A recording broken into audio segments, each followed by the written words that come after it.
Hi guys! Ngayon guys, meron tayong strawberry. Ayan. Ito yung namin. Hinarvest ko mismo doon sa farm.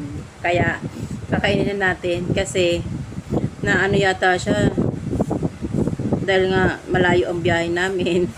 Naiipit-ipit kaya nagkakaroon siya ng pero kakainin natin guys. Mukbang natin. Ay ate! Ang aking malalagang pusa. Try natin. Mukbang mo na. Ayan guys. Oh, wow! Ganda ba? Ayan na. Pulang-pula. Pero pag kinain mo siya guys, juicy siya. Compare sa mga, ang galing. Red na red. O, diba? Compare dun sa mga nabibili natin sa palengke. Kasi yun, hindi pa siya masyadong hinog. Is binibili na. Kaya iba yung, yung lasa. Pero ito, na galing mismo sa puno na hinog, masarap. Juicy.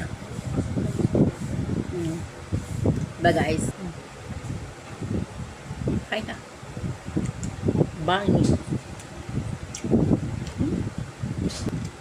Sarap ba ate?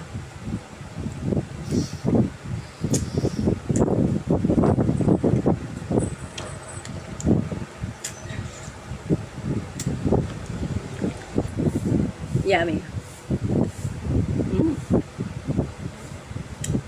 Kaya ko itong imukbang ng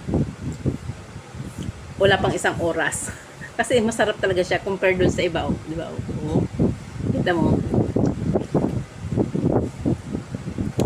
Hindi mo kakaroon ng physical, ano ba yung reaction ng mukha ko, bang tawag doon? Na maasim or hindi.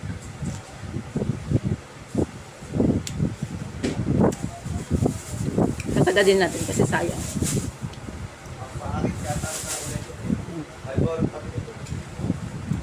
Sige kuya, kuha ka ng Marlboro. Dalawa lang po, te. Sige. Thank you. Uulan pa yata.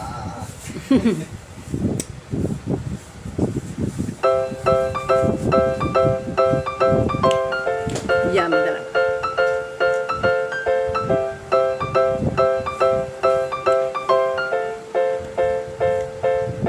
Sarap.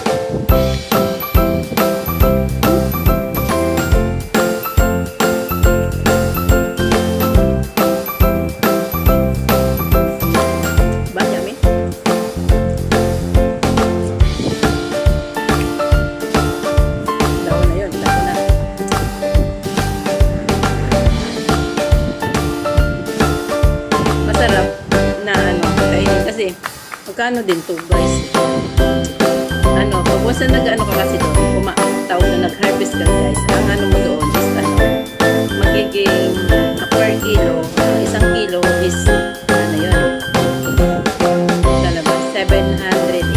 Lumagpas to, kaya naging 800. Pero okay lang guys. Pero dapat, pag mas na gano'n, pwede bang kainin natin? Kasi bawal.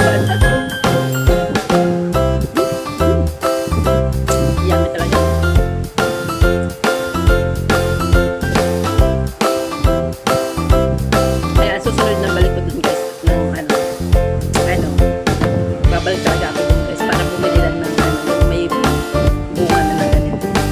Mga mita nagtitinda na sila ng may bunga na seedless net. Yung ibig sabihin ko lang, nagbibenta na sila ng ganito. Kaya, babalik ako.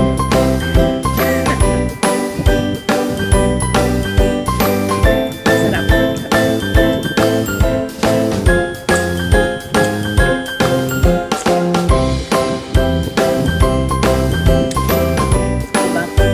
Sarap talaga. Ibang-iba yung sa nabibili.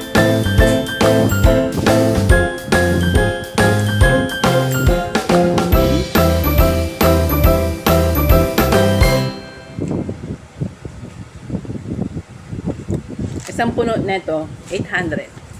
Medyo ganun lang siya. 800 na guys. Ikaw, darling. Gusto mo, darling? Tikman mo, ate, daddy.